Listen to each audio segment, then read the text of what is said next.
Good morning to you. It's 4 minutes after 9 on Monday the 21st of January, and it's fair to say that it does appear that each time I've had the pleasure of welcoming Jacob Rees Mogg to the studio over the past 4, 5, maybe half a dozen appearances, it has been on a key day. Of course, Jacob Rees Mogg, Conservative MP for North East Somerset, chairs the all-important ERG, European Research Group, and I'm delighted to say one of my colleagues here on LBC started his show on Friday. So before the first question, Jacob Rees Mogg, thank you for coming into the studio as ever. Thank you. Did you enjoy Friday? Did it go well for you, sir? Well, I very much enjoyed doing it. It's more important, what did your listeners think, and will they listen again this coming Friday? So time will tell, but I certainly enjoyed doing it. Don't miss Jacob. He's back this coming Friday taking your calls. He's with me now, and we will take the first of those calls, Mr. Rees Mogg, after I say, and we reflected this in the first hour, it is supposedly Plan B day today. I think around 3:30 this afternoon we hear from the Prime Minister. We hear that there have been calls, and I'm sure they have over the weekend, a cabinet call yesterday. We read that there's cross-party ideas, seems to have rather gone by the wayside. What do we imagine we might hear today? I don't think we'll hear a great deal today, because there hasn't been much time to set anything new out or to get any agreement from the EU. In a way, the motion that required the Prime Minister to come and make a statement within 3 days wasn't properly thought through, because within 3 days you can't change an agreement that's taken 2 years to negotiate. So I think what we'll get is some broad principles as to what the Prime Minister is trying to do and what she's going to ask for from Brussels. And then next week we'll have a better idea of what progress that is making. All eyes seem to be on the backstop, Mr. Rees Mogg. Oh, well, Ms. Ferrari, I think that's right. The backstop has most, but not all, of the problems in it. Most of the issues referring to the ECJ, continuing oversight by that court, the continued ability of the EU to set our laws and tariffs, are in the backstop rather than in the main body of the withdrawal agreement. So if the backstop could be removed altogether, so would most of the problems be removed. Not all, but most. You could find yourself in a position where you'd be able to support your Prime Minister if the backstop were dealt with. There's still the issue of £39 billion without any link to the trade deal in future, but the overwhelming majority of the problems are in the backstop. And you probably heard on the LBC News Bulletin, Sir Vince Cable is of the opinion it can't be moved in any way or altered in any fashion, is what Sir Vince is saying. Well, that suits his political view of the world, doesn't it? He wants a second referendum, he wants a loser's vote. Lib Dems have been very good at losing, so they want to have another chance to try, rather than saying, as an objective observer, what could be done. Now, I'm no more an objective observer than Sir Vince Cable is, so we really need other people to estimate what chance there is of changing this backstop. Let's get straight to the calls. Matthew is in Warrington, and you're through to Jacob Rees Mogg. Go ahead, Matthew. Good morning. Good morning. Good morning. The question I'd like to put to Jacob is, does he feel that politicians from all parties, certain politicians, are going to use the Article 50 as a tool to defer Brexit, delay Brexit, so Brexit won't happen at all? It'll be put in place, and people just, they hope that people get fed up with it and it'll just not happen, because that seems to how I see it. People are using that Article 50 for their own agendas. I'm in complete agreement with you. I think the people who are trying to delay Article 50 are using that as a means to stop Brexit. It's only being done by arch Remainers, people who always rejected the referendum result, always wanted us to stay in the European Union. And they don't have the courage to stand up and say, we shouldn't leave, we're going to try and stop it. They try and use clever stratagems to frustrate Brexit and to frustrate the vote of 17.4 million people. So, Matthew, I think your analysis is spot on. Quick response from you, Matthew? Yeah, no, All right. I think they're going to. I think when the next elections come, I think certain politicians are in for a shock, because they're taking the public for a bit of a ride, and people are getting a bit fed up with it now. We voted out, and that's where whether we have a deal or no deal, we're leaving Europe, and there should be no second referendum. And you're not worried, lastly, Matthew, you're not worried about the moving to a no-deal Brexit, as it's called? No, we're Great Britain. We're a wonderful nation. I think a lot of people in high places are very scared. Okay, Matthew, thank you, Matthew. Let's explore that. Is there a sense that, with respect to you and your colleagues, a lot of people are within Westminster, or certainly within London, or even if you'll allow within the M25. Once you start moving to Warrington, or you move elsewhere around the country, it doesn't just mean to the north, down to where your constituency is. Actually, you get a very different take about a no-deal Brexit. You get people who say, look, it might be a bit bumpy, but we're Britain, we'll get through. Absolutely. I mean, you saw this in, of all things, The Guardian, which had a poll saying that the most popular individual choice was now leaving without a deal. 28% of people Is that said right? leaving without a deal was then preferred option. And I think 24% said a second referendum. And to The Guardian, that's viewed as being alarming. But actually to people like Matthew, it's what they voted for. They voted to leave. They didn't vote for a deal. And I think you're spot on that outside very central London, people want to get out, they want the vote respected. It's only in the political media world we inhabit that there's this very strong desire to stop Brexit at any cost. And I didn't see it, I confess, but is this what played out, I read, in Question Time, which came out of Derby, I believe, last week, in which Diane Abbott, I didn't see it, was perhaps the victim of rather an unfair or unexpected level of hostility, because, again, you're in Derby, you're not in Westminster, Jacob Rees-Mogg. I didn't see it because I was actually addressing the Nottingham Conservatives. Right, not a million miles away, East Midlands as well. And there again, I mean, it was a large dinner, 200 or 300 people, almost all very strongly in favour of leaving. But that's Conservatives. You're not surprised with that, perhaps as one might be by Question Time's broader audience. That's absolutely right. And I think your analysis is correct, that in Derby, the feeling is we want to leave. And somebody who's seen as trying to frustrate that is inevitably going to get a difficult ride. James is in St John's Wood, coming back to London. James, you're through to Jacob Rees-Mogg. Go ahead. Oh, yes, good morning. Good morning. Do you think a general election would break the Brexit deadlock? Interesting. Well, I'm not sure that it would, because the division on Brexit is as much within the parties as between the parties. So if there were to be a general election and you live in North East Somerset and you're a Labour supporter, do you vote for me to back Brexit, or do you vote with your traditional party? If you live in Beaconsfield and you're very strongly pro-Brexit but you're a Conservative, would you vote for Dominic Grieve, or would you vote for somebody who wanted to deliver Brexit? And so I think you'd find, because of the divisions within parties, you wouldn't end up with anything much clearer at the end of the process. Quick response from you, James. I mean, do you think it would break the deadlock, James? Well, absolutely, yes, because the numbers at the moment in Parliament are such that the government can't get any legislation through. I don't think a decision of this nature, Brexit, should be being put through in a Parliament as we have.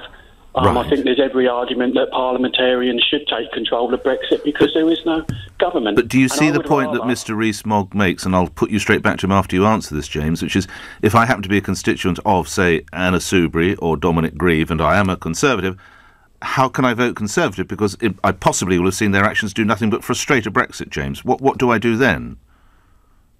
Well, you have a decision not to vote or vote, but ultimately we could end up with a better numbers in Parliament. Jacob Rees-Mogg, better numbers, would you say, Jacob Rees-Mogg? I think they'd be different rather than better. I think you would find that the same divisions existed, and that in a new collection of MPs you would still have some who took views that weren't in line with the majority of their party. So with a bit of luck, you'd have on the Labour side the people like Kate Hoey, who have been such staunch Brexiteers, and even Dennis Skinner. On the other hand, in the Conservative Party, which is a broad church, and I'm all in favour of this, you would have very capable people like Dominic Grieve, with whom I happen to disagree on Brexit, and they would vote according to what they thought was right about leaving the European Union, not on a particular party ticket, because Brexit, the whole issue around the European Union, is something that has always crossed the party divide, as far back as Harold Macmillan's first negotiation. Let's go, James, thank you. Let's go to other calls. Chris in Colchester. Chris, you're through to Jacob Rees-Mogg. Go ahead. Hi, good to talk to you, Jacob. Well, thanks for calling, Chris. Yeah, well, I think I'm not alone when I say this issue's more important than party politics. So I just wondered, if you were Prime Minister, would you be willing to speak with Jeremy Corbyn, and what do you think you could say to convince him of agreeing something that will go through Parliament and also respect the wishes of the referendum? I think the Prime Minister was right to offer Jeremy Corbyn the chance to have a conversation. I think you're also right to say that this is an issue that goes beyond party politics and that the whole national interest is involved. And although I'm a staunch Brexiteer, I think you do have to try and bring along with you the reasonable element of the 48%. There is an unreasonable element. You can't bring along because they just want to stay in the European Union and not going to They change might say their the same minds. of you, of course. But anyway, do go ahead. Yeah, but they may, but my side won the vote. Yes. So that's the rather important difference. And I decided that had I lost, I'd have shut up on this subject. You wouldn't have been lobbying? I'd have come to the conclusion that if my side of the argument had lost the referendum, that I had to accept it because my whole argument had been about taking back control and democracy. You don't think it's so important you would have waited and sort of reflect and then come back 5 years hence? Or one of my children said to me that he would take up the banner in 30 years' time, which I thought was dutifully loyal. But no, I'd come to the conclusion that Right. for my political career, that would have been the end of the subject. Okay. So, Chris, I think you're right. I think trying to talk to the leader of the opposition was sensible. However, in defence of Jeremy Corbyn, the job of the opposition is to oppose, not to make the life of the government easy. And it's not unreasonable of him to say, well, actually, no, you're responsible, you won the election. If you don't want to do it, if you want me to help you, I'll take over as Prime Minister, thank you very much. And so I think that Theresa May was right to ask him, and he was not unreasonable to refuse. Possibly politically naive to refuse, but not unreasonable. Chris, just a quick one from me. Would you be concerned about what's called a no-deal Brexit? Well, no, because I think that's the only way we're going to get out of the European Union. I can't see any deal going through Parliament because there seems to be this. It seems to be pushed around that we have to mollycoddle towards Remainers to get it through when the deal was sort of rejected because it wasn't Brexit, and I think a lot of the public were against it because it didn't respect the result of the referendum. Chris, thank you. Interesting. This underscores what you just said. Once you get out, because that's Colchester, we've been to Warrington. Once you get out of London, it's a very different picture, as you were saying, Jacob. I think that's right. It's why during the referendum campaign, I was one of the few people who was optimistic that the Brexit side would win, because I found every time I went a mile from the City of London, the audience became more and more in favour of Brexit, and so once you got to Lincolnshire and so on, well, of course, you've got Scotland. You've got Scotland, which is a different kettle of fish. Scotland is a very different political setup. Though even there, what is it? About a third of SNP members wanted to leave the European Union. Okay, let's go to Bradford. Charlotte, you're on the radio. Charlotte, your question of Jacob Rees Mogg. Good morning to you. Good morning. Good morning. Hi. Well, my question is, do you not think it is simply just good politics that Jeremy Corbyn is refusing to open a dialogue with Theresa May until she takes no deal off the table? Right, so this is expanding a little bit on Mr. Rees Mogg, because he's already said, and it is Mr. Corbyn's job to oppose, not necessarily to assist, but what about this idea that no deal had to go? Jacob Rees Mogg. Charlotte, I think you ask a really interesting question, and this is one of the things that the spin doctors will no doubt have argued over, which is the most popular choice to make, to go in and have a conversation, or to say, until you do X, I won't speak. I think, and there's, I think, an opinion poll in The Sun on this yesterday, The Sun on Sunday, that most people think he should have gone in for talks. Had he wanted to, I think the greatest political advantage for him would have been to go in for talks and then come out and say this was a complete waste of time because, whereas I think saying no and setting a precondition makes Jeremy Corbyn look inflexible and dogmatic and doesn't help his opposition. But it's quite difficult, Charlotte, for a Conservative MP to give entirely objective advice to the leader of the Labour Party, even if one's trying to analyse it as a political analyst rather than a political participant. Charlotte, thank you. If you look at the numbers, and you've mentioned your colleague Dominic Grieve, and there are others, is it not the reality that you and like-minded colleagues might need Jeremy Corbyn and his support to actually get Brexit over the line? Well, Jeremy Corbyn's support, or rather opposition to a deal, may be what makes a no deal the most likely outcome. If Jeremy Corbyn had backed the deal last week, it would have gone through, because though there were 110, 111 Eurosceptics voting against, plus 10 DUP, if it had only been 120, 21 of us, the motion would have got through comfortably. So, you don't think people such as Dominic Grieve would find a way to frustrate, ultimately will actually try and find a way to derail the no-deal Brexit? It's very difficult, and it's really very constitutionally contentious. Right. How helpful might the Speaker be towards that, though? I know. Are you still a fan of the Speaker? I'm still a fan of the Speaker. Despite his actions 2 weeks ago? On 2 weeks ago, I think he came to the wrong decision. But I don't think he came to the wrong decision for the wrong reason. I think he came to it for the right reason.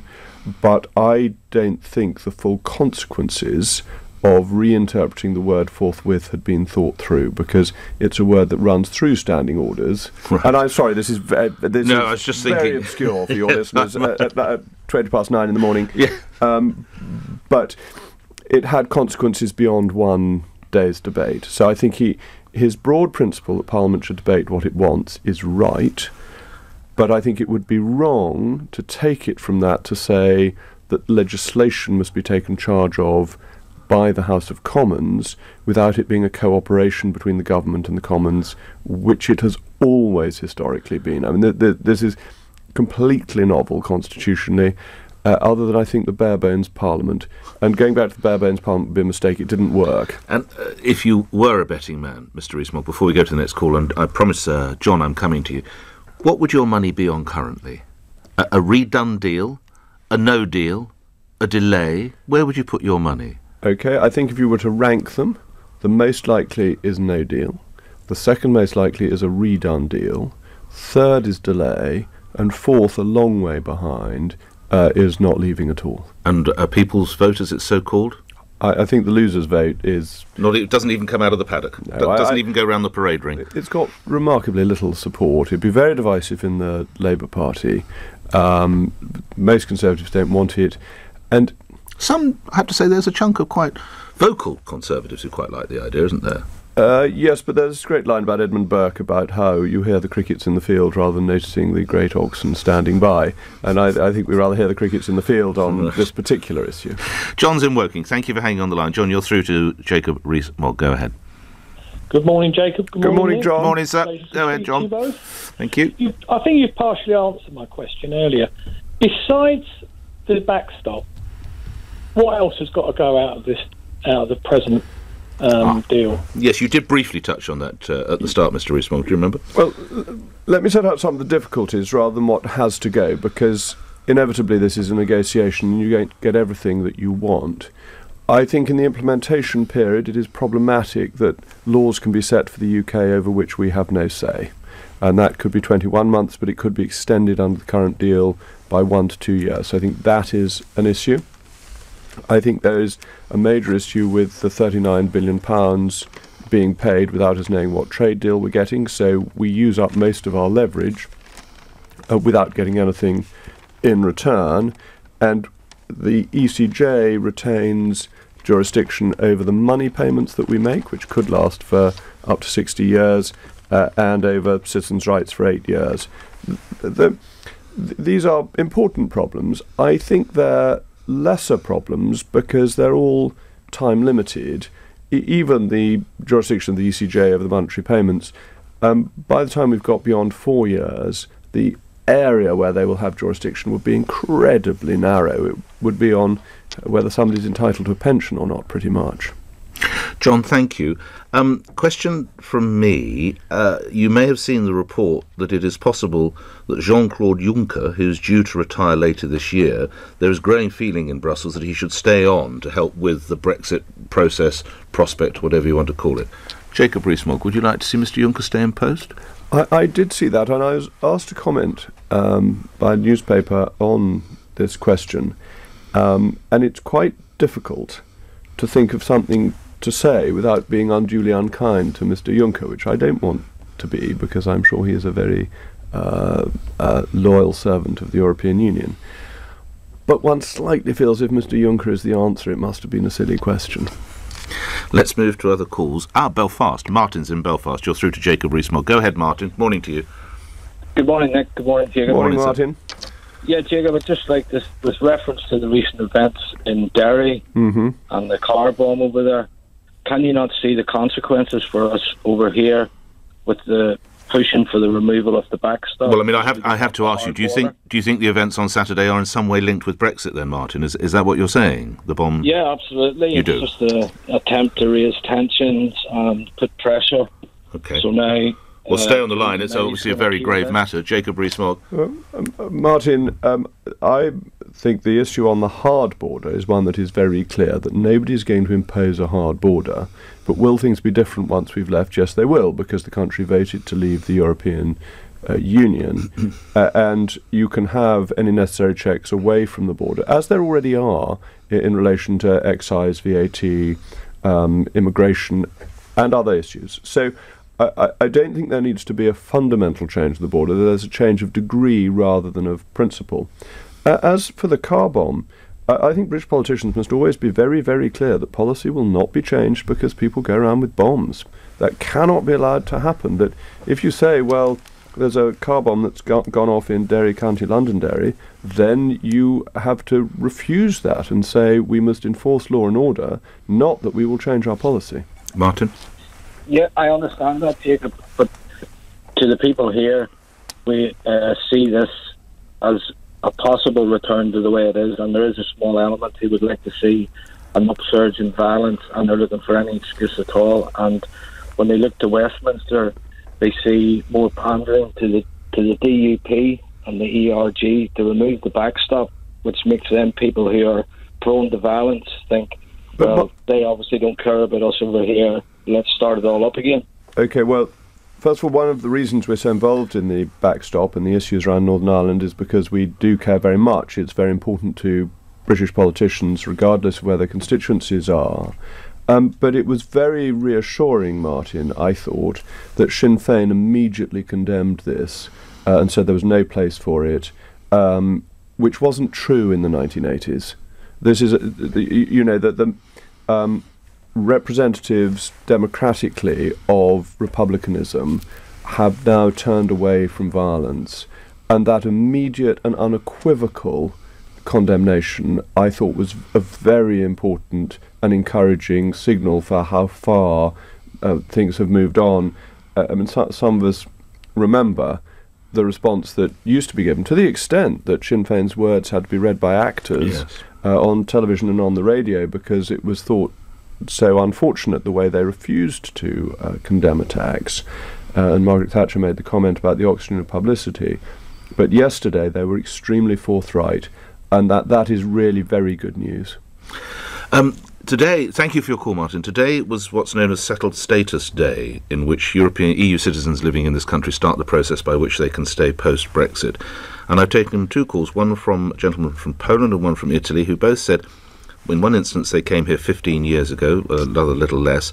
At that time they paid £100 to register, and they now have to start again, and they have to pay again, Jacob Rees Mogg. That's not fair, is it? No, it's not. I'm against it. Hugh Merriman, a fellow MP, has raised this question in Prime Minister's Questions. Actually, I was sitting next to him at the time, and he told me what he was going to say and asked what I thought. And I completely support. I mean, it's not the Brexit a lot of my listeners voted for, that we start going after these folk and asking them for more cash to stay. Completely agree.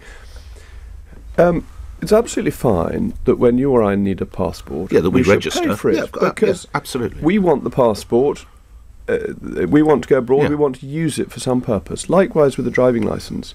But we are saying to people who've been living here legally, who had all the right papers to be here, that they must have a new paper for which they must pay. They should have it free in the same way as a birth certificate is free. I mean, the copies you have to pay for, but the actual certificate is free. I mean, they're almost being treated as transgressors in some strange way. I feel very strongly about this. I think the tone of the debate on EU nationals here has often been very wrong. Any of your listeners are EU nationals living here, and I imagine many are. In my view, we should be really honoured that they came to this country. They came here legally. They have contributed to our society. They've worked very hard, and very often they've sent money back to their families at home. It seems to me it's a conservative and noble thing to do. It's family-based very often, it's hard work-based, and it's entrepreneurial. And to say to them, because we've changed our relationship with the European Union, that their lives should be changed, is to my mind unfair. We should have said in June 2016 they could all stay and we weren't going to do anything that would upset that, and the £65 charge, in my view, should be waived. I think it's unreasonable. Let's go to other calls. Jamie is in Nottingham. Jamie, you're on the radio. Good morning. Morning, chaps. Morning, Jamie. Morning. If you were leading the Conservative Party, would you let Nigel Farage in? Oh, goodness, that's a really difficult question. You've got to ask... That's one of the few times I've seen Jacob Rees-Mogg actually draw a breath. Normally he's pretty good, he's on the money. Well done, Jamie. Yeah, that was a real googly. Indeed it was, I wasn't expecting that.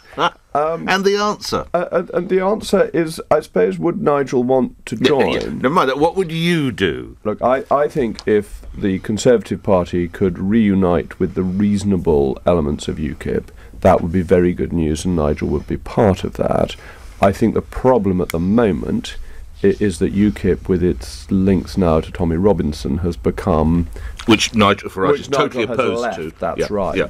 And so I think it would be much easier now than it would have been when he was still a member of UKIP.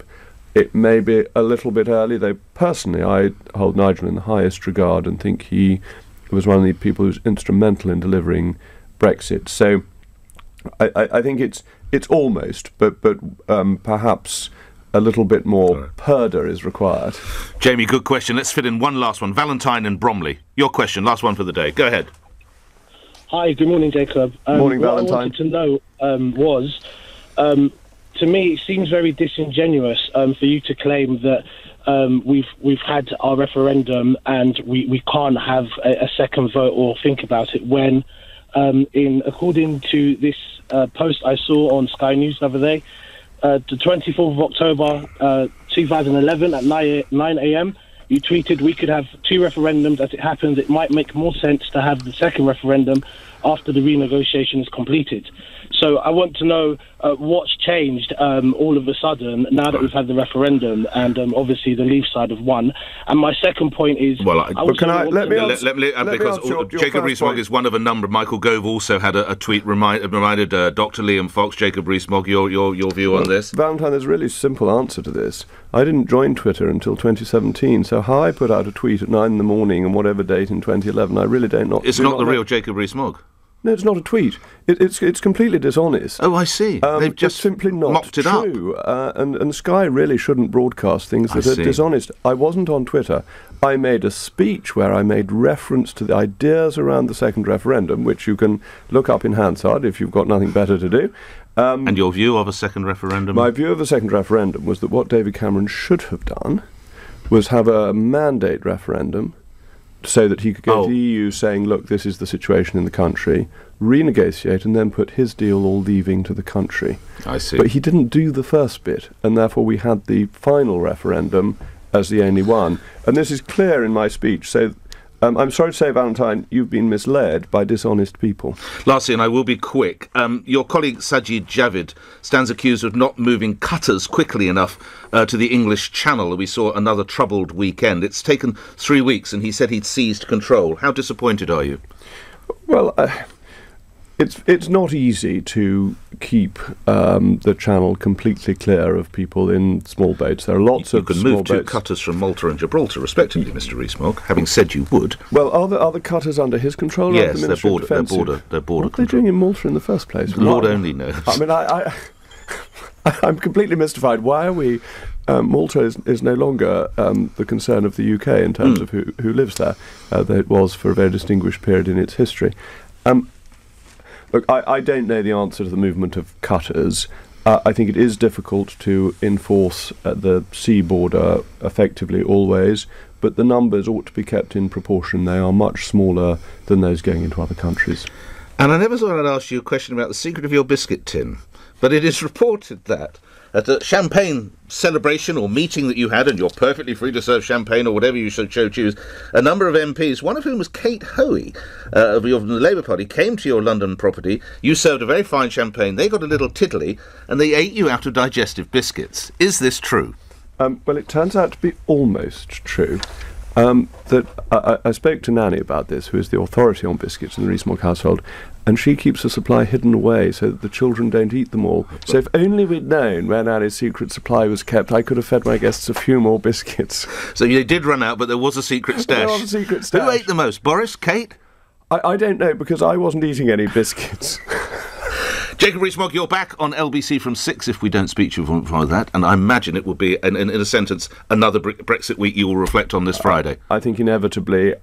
If listeners want to ring in on any other subject, I'd be delighted, but it does seem that we are in a Brexit never-endum, however it goes. It is, ad infinitum or whatever. Yes. Jacob Rees Mogg, thank you, Conservative MP for North East Somerset, chair the ERG. And of course, Friday night from 6 here on LBC, where it's 9:33 and news is next. Jacob Rees Mogg has told LBC if the Irish backstop could be removed from the Prime Minister's withdrawal agreement,